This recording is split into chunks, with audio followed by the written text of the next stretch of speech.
Greetings, people of the interwebs. It's Dan here, and welcome back to another WWE video right here on the channel.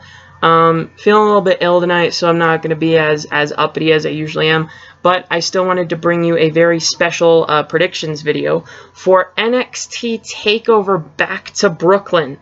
This is the first time that I've ever done an NXT Takeover preview and predictions video, so I kind of wanted to do this. And fun fact, I was just looking on the NXT Takeover Back to Brooklyn 2 page, and they've actually already booked an NXT Takeover Brooklyn 3 event for next year's SummerSlam weekend. So I'm feeling like the NXT Takeover Brooklyn thing is going to become a massive tradition for NXT. That's pretty much going to become the home for all the big NXT events, sort of the equivalent to how Madison Square Garden became the original home for all the big WWE events. And I'm also having to be a little bit quieter because it's very, very late on a Wednesday night. I'm just about to go back and watch the NXT from earlier tonight and the Cruiserweight Classic from tonight because I had a lot of other family stuff to deal with, so I couldn't exactly watch it when it went live.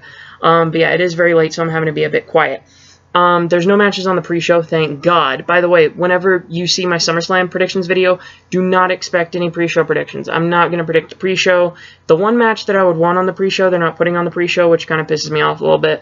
But, you know, take that as you will. Anyhow, so here are the matches for NXT TakeOver Back to Brooklyn. In my opinion, this is going to be a great show.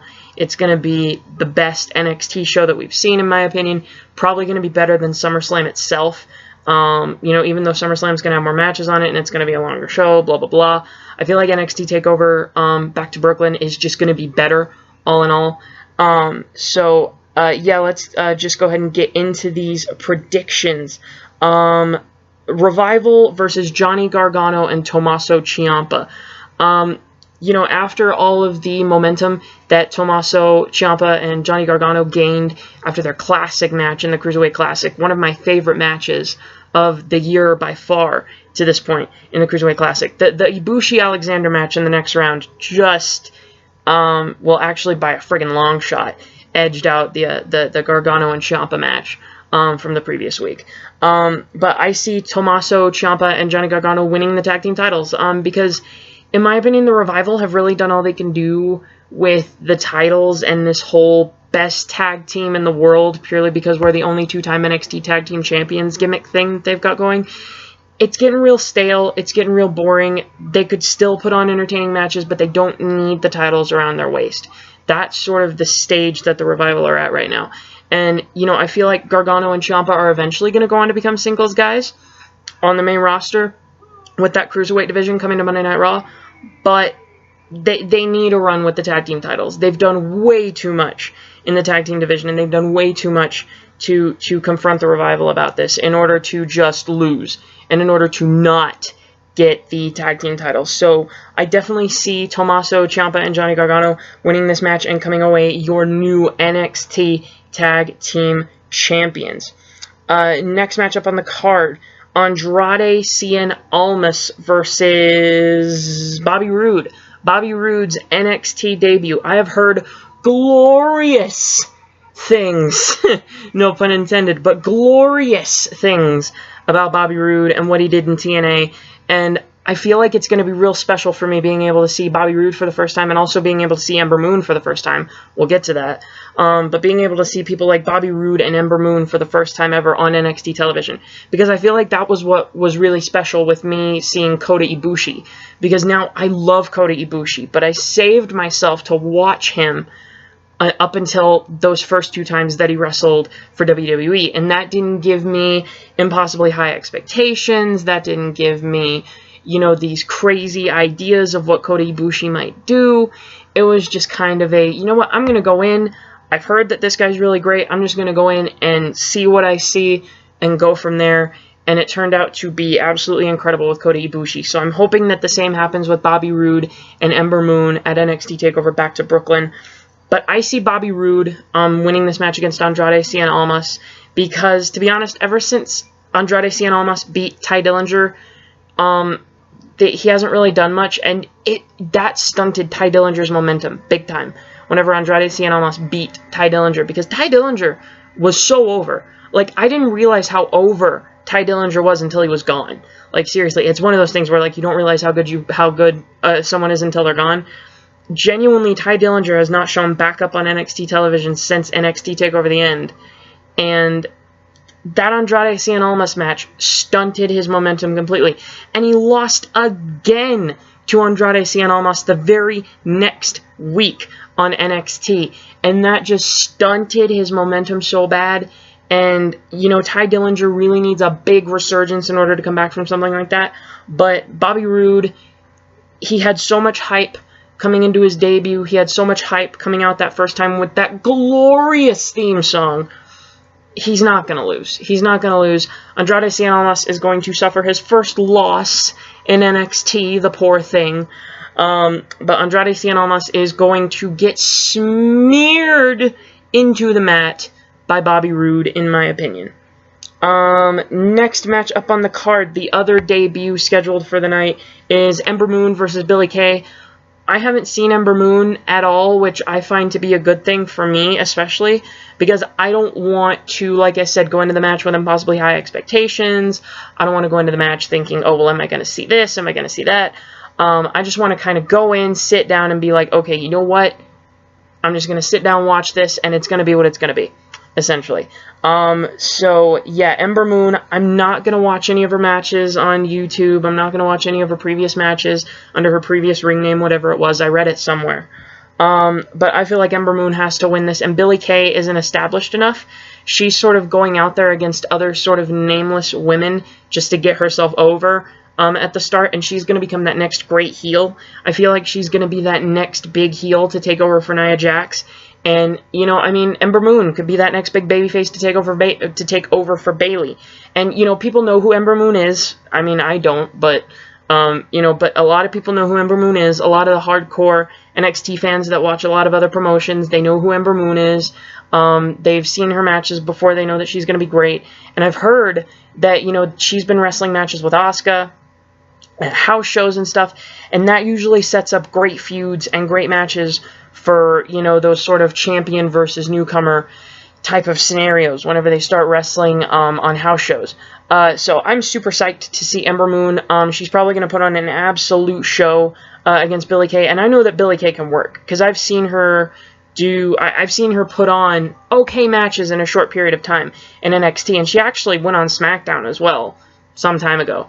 But yeah, Billie Kay versus Ember Moon. Ember Moon is more than likely gonna win this match. I do not see her losing her debut, much like Bobby Roode. Second to last match on the card, and to be honest, the match that I'm looking forward to the most. It's No Way Jose versus Austin Aries. Now, No Way Jose is a little bit of an interesting character to me, because No Way Jose, he's very much a babyface, but he's more of a character than a wrestler, in my opinion. And what do I mean by more of a character than a wrestler? Take the Attitude Era, for example. The IRS man, Erwin R. Shyster, Bray Wyatt's dad and Bo Dallas's dad.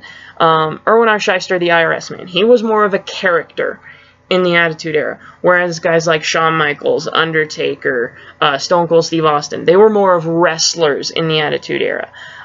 They weren't known for just coming out and being all, hey, look at my gimmick, and then they leave, which is what characters are. And No Way Jose is a character, very much so, because, you know, his most memorable moments for me, from what I've seen of him so far in NXT, have been him coming out to the ring and doing his dancing and going up the ramp and doing his dancing. His most memorable segment in this feud with Austin Aries involved him dancing, and that was the Austin Aries heel turn, when he beat the crap out of him on the ramp when they started dancing. So yeah, but I definitely see Austin Aries winning this match. He needs to gain back momentum. You know, Austin Aries came in at a very weird time for other people to come in, because he was signed around the same time as Shinsuke Nakamura, but I feel like he could have debuted after Shinsuke Nakamura, because I feel like Austin Aries just sort of became an afterthought, because, you know, Shinsuke Nakamura is arguably the most talented wrestler in the world, in my opinion.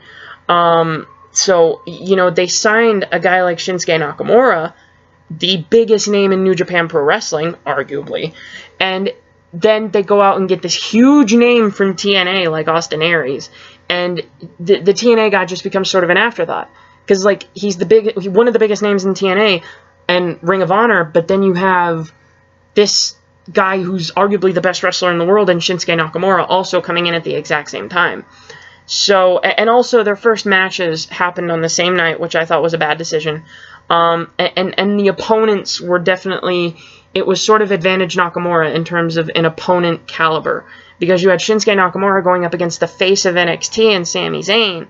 And then you had Austin Aries going up against Baron Corbin. You know, who to that point I had never even heard of. Sami Zayn I had at least heard of in the past. So, I mean, it was just a really awkward thing. And Austin Aries really hasn't gained a ton of momentum. And a lot of people don't really know who he is, which is unfortunate because he's a great wrestler and he's a great worker.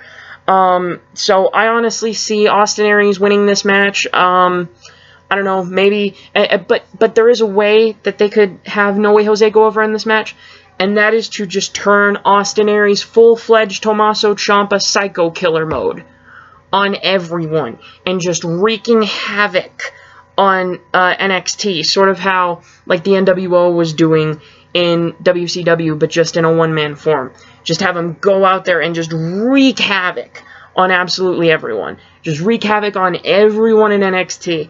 You know, men, women, children, whatever.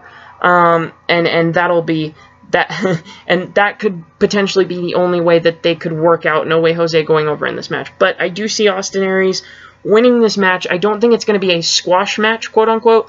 But I do see Austin Aries going over in very convincing fashion against No Way Jose. Now, the co-main event, Asuka versus Bayley for the NXT Women's Championship. I saw the result of this from the beginning. Asuka's going to win. Asuka's going to remain undefeated. I feel like Ember Moon might be that ideal person for Asuka to finally lose to. You know, right? I don't feel like Asuka should lose until right before she comes up to the main roster. And I feel like that person for her to lose against is Ember Moon. Because Ember Moon, with her past experience in the business, is going to rise so quickly in NXT. And she's going to get her name noticed all throughout the company so quickly that Asuka, it won't be long before Asuka can get called up to the main roster. And you've got Billie Kay, who's up and coming as a heel, and just, you know, good women coming up that can take the spots of people, you know, like a Nia Jax, like a Bayley, like an Alexa Bliss. Because I see Billie Kay very much as an Alexa Bliss-esque character. Am I the only one that sees a lot of Alexa Bliss in Billie Kay? In the little bit of action that I've seen of her, I see so much Alexa Bliss in Billie Kay. But that may be just me. But anyhow, Asuka versus Bayley. Asuka's going to win. She's going to continue to go undefeated up until right before she gets called up to the main roster. And I feel like someone like Ember Moon would be ideal for Asuka to put over right before she leaves for the main roster. But that's beside the point. At the end of the day, Asuka's going to win, retain the NXT Women's Championship. Bayley's going to get called up to the main roster. The night after SummerSlam, whenever Sasha retains her WWE Women's Championship, Sasha's going to come out to the ring. She's going to say, nobody can beat me in this women's division. I am the best, no question, bar none. Nobody can ever beat me.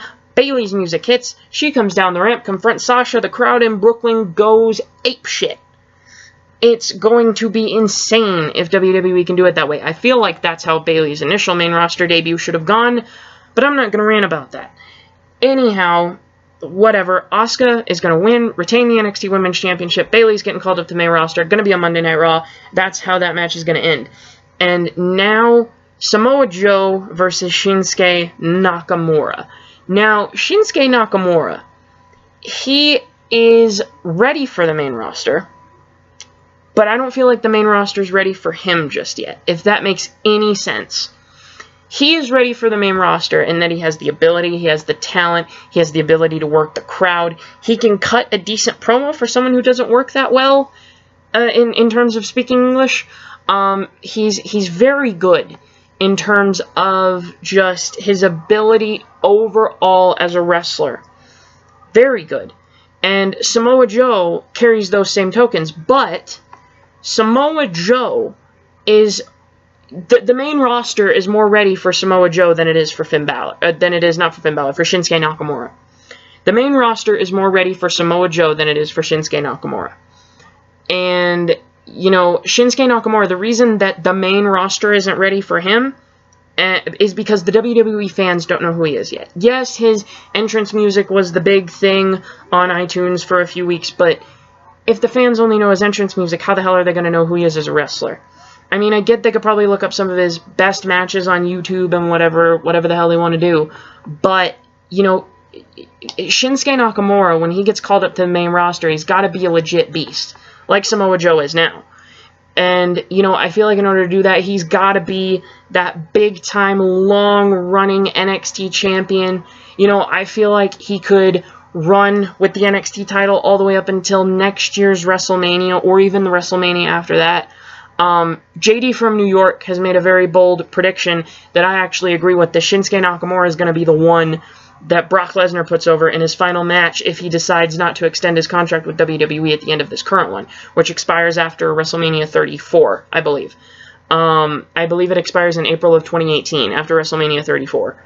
And so I feel like if you have Shinsuke Nakamura go all the way up until WrestleMania 34, bring him up to the main roster, you know, sometime before then, and you have him go up against Brock Lesnar, turn him into the legit superstar that he needs to be on the main roster by beating a guy like Brock Lesnar, and you could have him run with the title all the way up until then, right before he gets called up to the main roster. Have him be the longest reigning NXT champion of all time. Have him be the one to break Finn Balor's record. So, I mean, that's just me.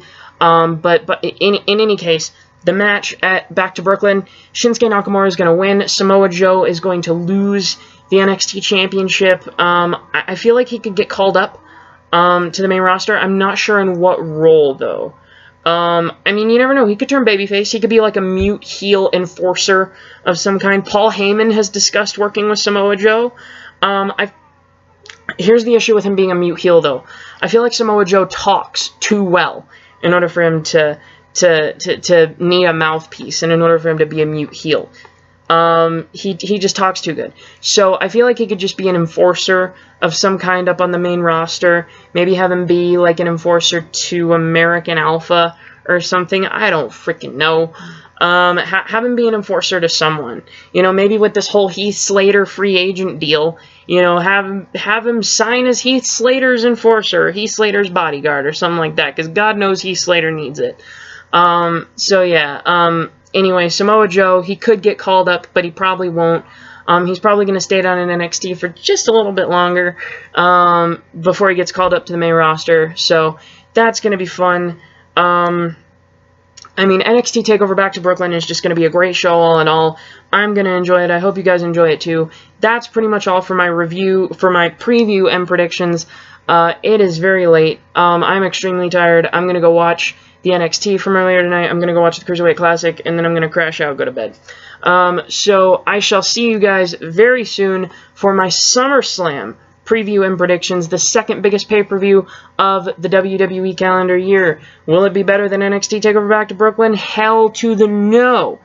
But will it be better than WrestleMania? Probably. Second biggest pay-per-view of the year, preview and predictions, SummerSlam coming probably late tomorrow, probably late tonight, or very early tomorrow morning. So I hope to see you then. Until then, you certified G's and bonafide bosses, keep yourself safe. Almost forgot my outro. You certified G's and bonafide bosses, keep yourself safe, and I'll see you at a later date. Farewell.